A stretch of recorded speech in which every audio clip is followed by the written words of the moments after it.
Talking about the match specifically, of course जो बंदा toss जीतता वो बॉलिंग ही करता. सेम पिच थी वो वाली जो कि अभी पिछले मैच में यूज हुई थी अगेंस्ट आरसीबी. तो बैटिंग पैराडाइज था, ड्यू पड़ता है रात को. हार्दिक पांड्या टॉस जीतते हैं, बॉलिंग करते हैं. मुझे उस मोमेंट पे लगा भाई टॉस जीत गए, मैच जीत गए. जेन्युइनली मुझे ऐसा लगा था कि टॉस कितना बड़ा एडवांटेज हो सकता है, क्योंकि दोनों teams on paper almost equal ही हैं. तो डिफरेंशिएटिंग फैक्टर्स और क्या होंगे जो कि आपके हाथ में नहीं है, जो थोड़ी किस्मत के ऊपर बेस्ड है. टॉस तो आई थिंक मुझे उस टाइम पे लग रहा था कि भाई मुंबई अब यहाँ से गेम निकालनी चाहिए ideally, and I think they should be disappointed also. And so Chennai even though having to bat first, even though they experimented कि भाई रहाने से ओपनिंग करानी है हमें. बाय द वे सिर्फ एक ही चेंज था, पाथिराना अंदर आए थे, मुंबई के लिए कोई चेंज नहीं था. रहाने जल्दी आउट भी हो जाते हैं. उसके बावजूद जिस तरीके से चेन्नई ने पूरी इनिंग्स को पेस करा है, इट वॉज वेरी इंप्रेसिव यार.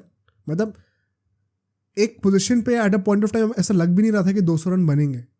बट वंस अगेन फिर एक certain number 7 came in at the end and did the job that he is suppose to do. उसके बारे में बात करेंगे.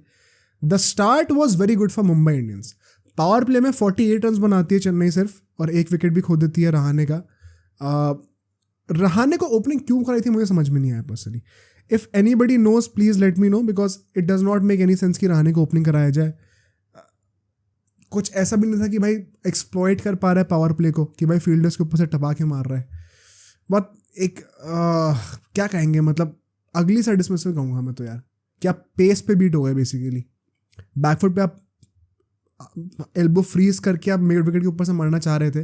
The ball came in so fast कि आपकी बॉल ऊपर खड़ी हो गई.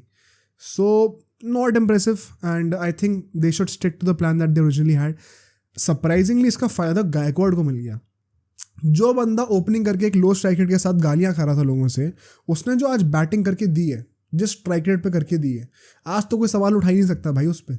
आज तो क्या ही बोलेगा कोई उसको. बिकॉज पावर प्ले में ऑल द 48 रन ही बने थे. नाबी से जो है इस बार 2 ओवर डलवाए गए थे. ही ओपन द बॉलिंग. बुमराह से 1 ओवर था वहाँ पे, कोएट से 2 ओवर थे. तो distribution was quite similar.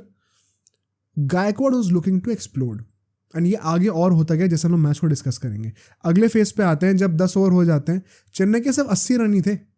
80 run बहुत ज़्यादा नहीं है वानखेड़े पे, स्पेशली व्हेन यू नो कि आगे जाके ड्यू पड़ने वाले, you should be doing better. हमने आरसीबी के साथ भी यही कंप्लेंट करी थी.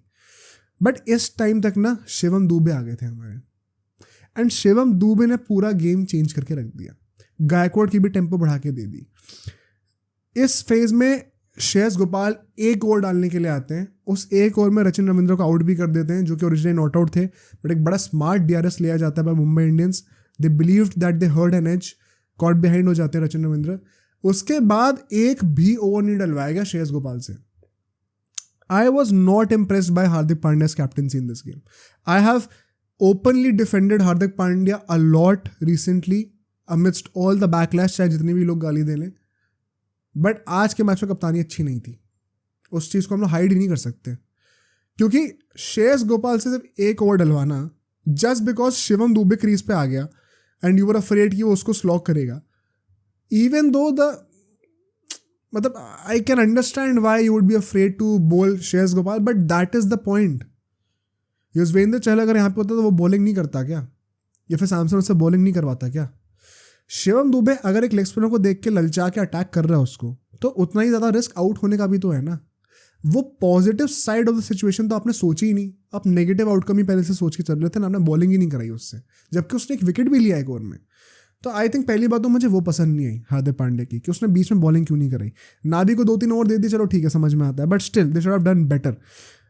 हार्दिक पांड्या जो है वो 10वां ओवर डालने आए थे, पहला ओवर था उसका, एंड शिवम दुबे ने उस ओवर में 15 रन मारे, अच्छे से सुताई करी है.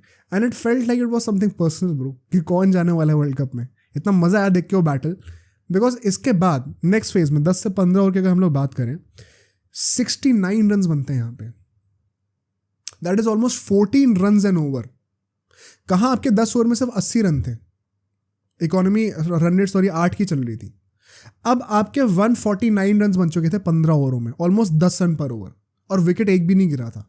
क्यों? Thanks to Shivam Dube and Ruturaj Gaikwad. कई लोग ना सिर्फ शिवम दुबे का नाम लेंगे because of course he was the star right now on the pitch, but Gaikwad ने बड़ा चुपचाप under the shadows of Shivam Dube, जो एक फास्ट पेस 50 मार के गया है ना, वो उसकी स्ट्राइक रेट 170 के ऊपर की थी. It is unreal.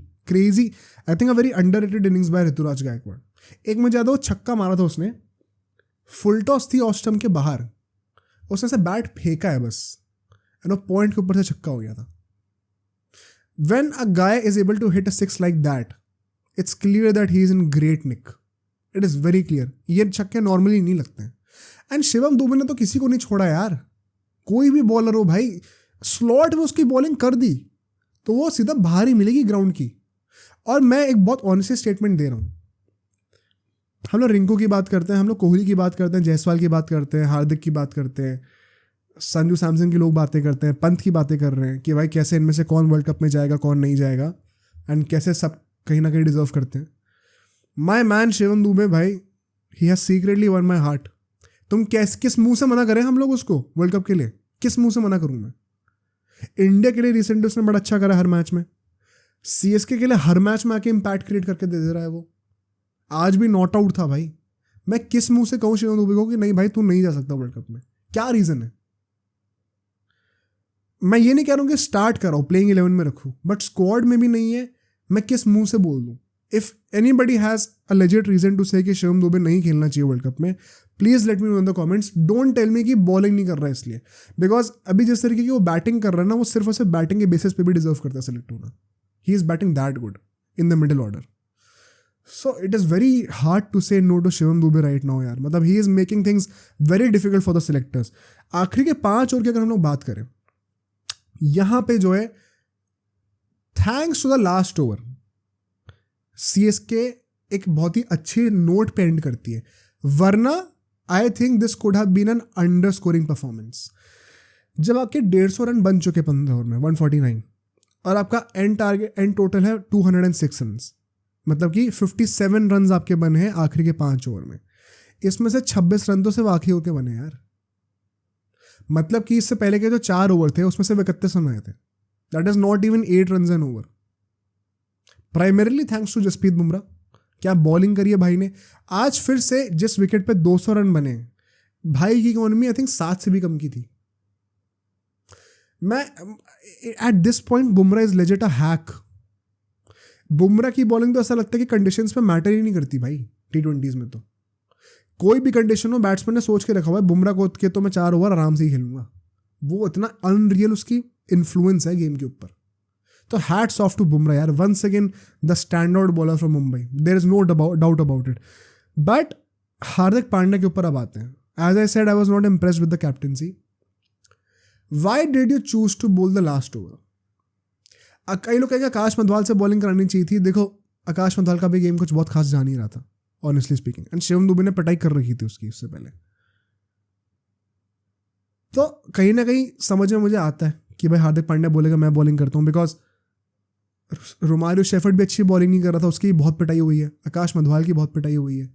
क्वेट्जे and Bumrah तो डाल ही चुके हैं ओवर्स अपने। श्रेयस गोपाल अब लास्ट ओवर तो स्पिनर डालेगा नहीं। तो कहीं ना कहीं सेंस समझ में आता है मुझे कि हार्दिक पांड्या कहेगा नहीं भाई मैं ही ओवर डालता हूँ। एंड उसने पहले के 2-3 बॉल में एक विकेट भी ले लिया था भाई, जिसके चलते हुए धोनी बैटिंग करने के लिए आया। बट जो अगली 3 बॉलें थी ना, यू कुड आर्ग्यू कि उसने पूरा गेम बदल दिया। धोनी बैटिंग करने के लिए आता है, 4 बॉलें बची थी आई थिंक, पहली 3 बॉल पर जो उसने 3 छक्के मारे हैं भाई। मुझे नहीं पता कि क्या हो गया धोनी को, लेकिन this year his finishing is looking like the vintage Dhoni that he used to be. Last season ऐसा नहीं था। Last season I don't think he was able to connect the ball so well. But इस match में जो उसने 3 छक्के लगाए हैं तो पता, कई लोग कहेंगे सिर्फ 4 ही बॉलें तो थी, क्या फ़र्क पड़ता है, but it is not easy my bro. आप पवेलियन से आके गेम के अपनी इनिंग्स की आखिरी की 4 बॉलों पे आती पहले 3 बॉल पे 3 छक्के लगा रहे हो। It is not easy for any batsman, चाहे वो कंटिन्यू भी कर रहा हो क्रिकेट। अभी धोनी तो खेलता भी नहीं क्रिकेट पूरे साल।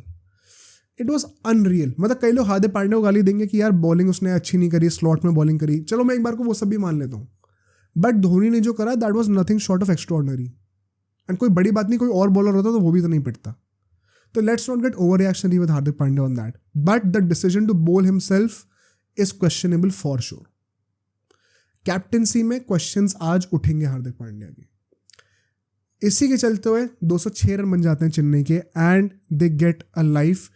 Now they had a serious chance of winning this game. Power play but Mumbai का फिर से बहुत तगड़ा जाता है भाई।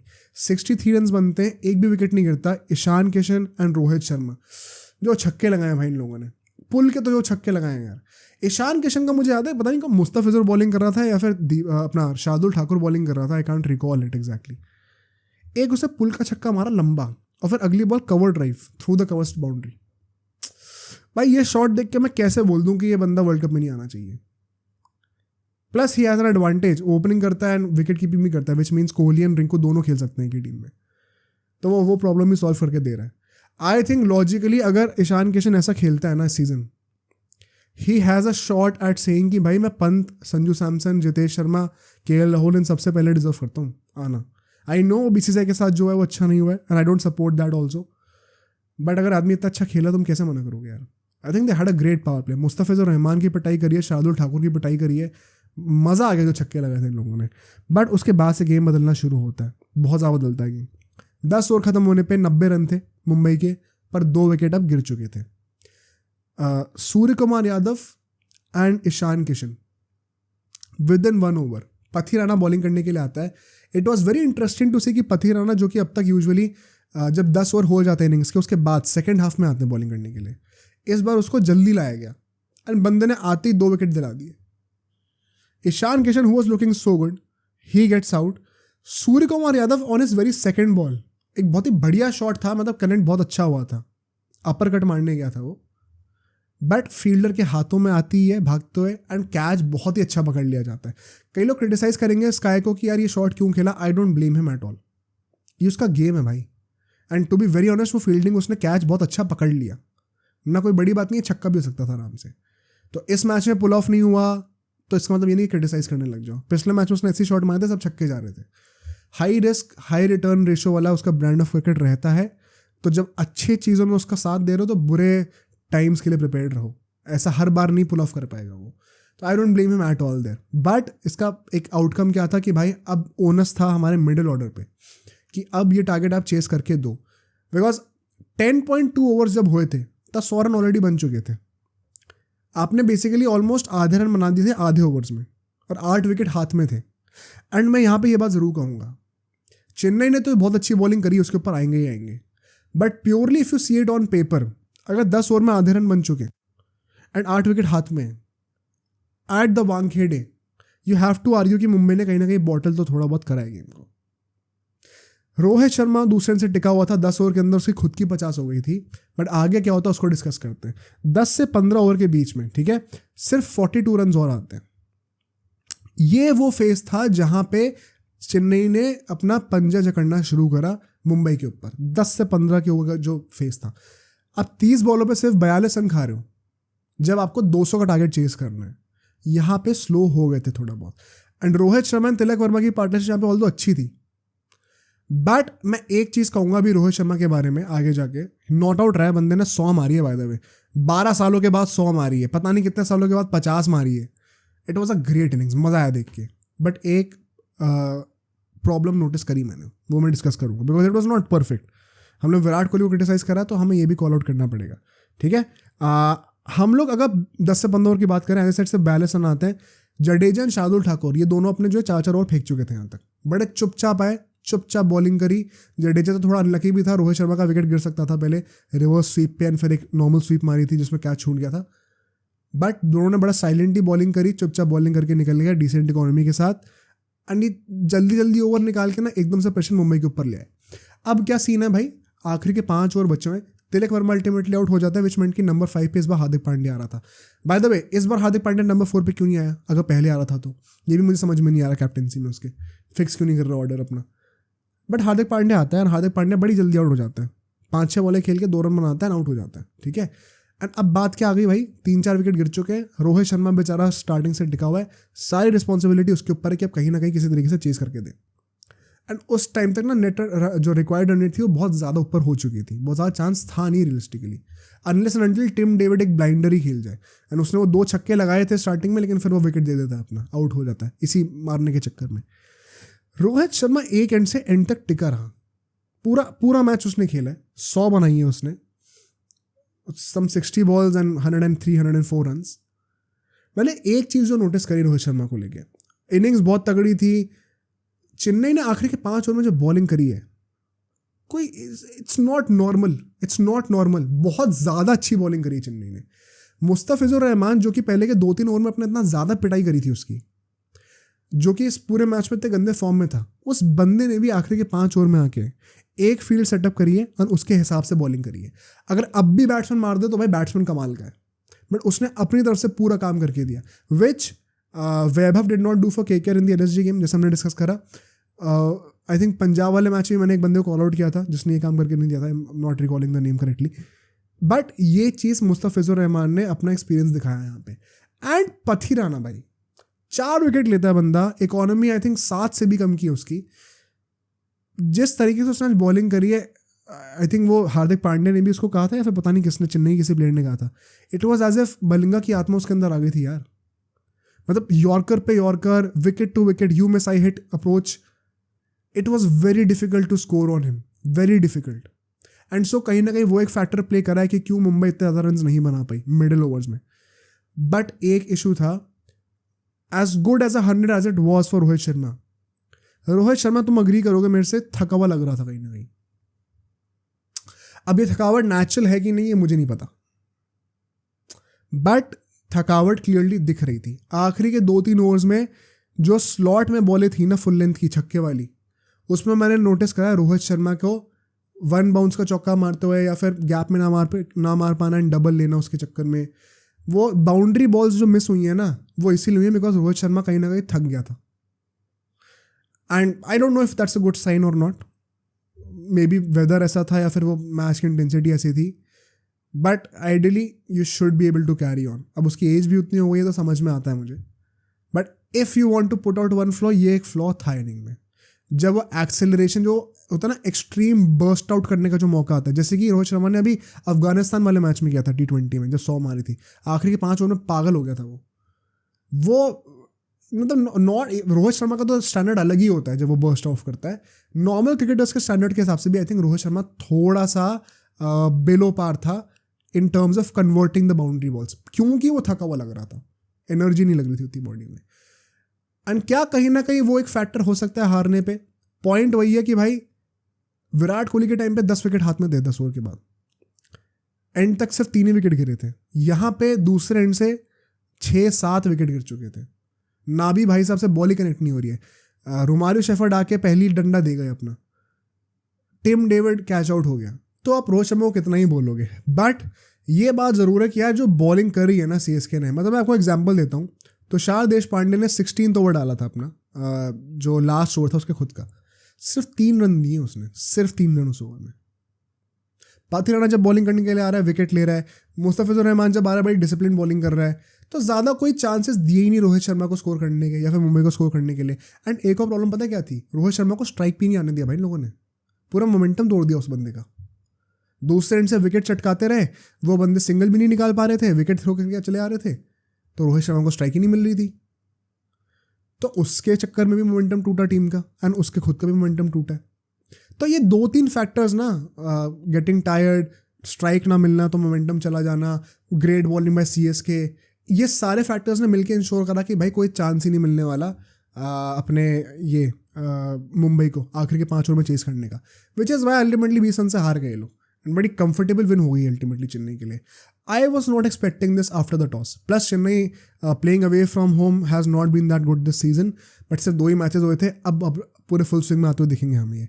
All in all do I believe कि इनमें से कोई टीम पावर प्ले कह रहा हूँ प्ले ऑफ्स में नहीं जाएगी, आई स्टिल बिलीव दोनों जाएंगी, दोनों टीम्स बहुत स्ट्रॉन्ग है। It would be a disappointment to see कि इतनी स्ट्रॉन्ग टीम होने के बाद भी आप प्ले ऑफ्स में ना आ पाओ तो, बट यू नेवर नो।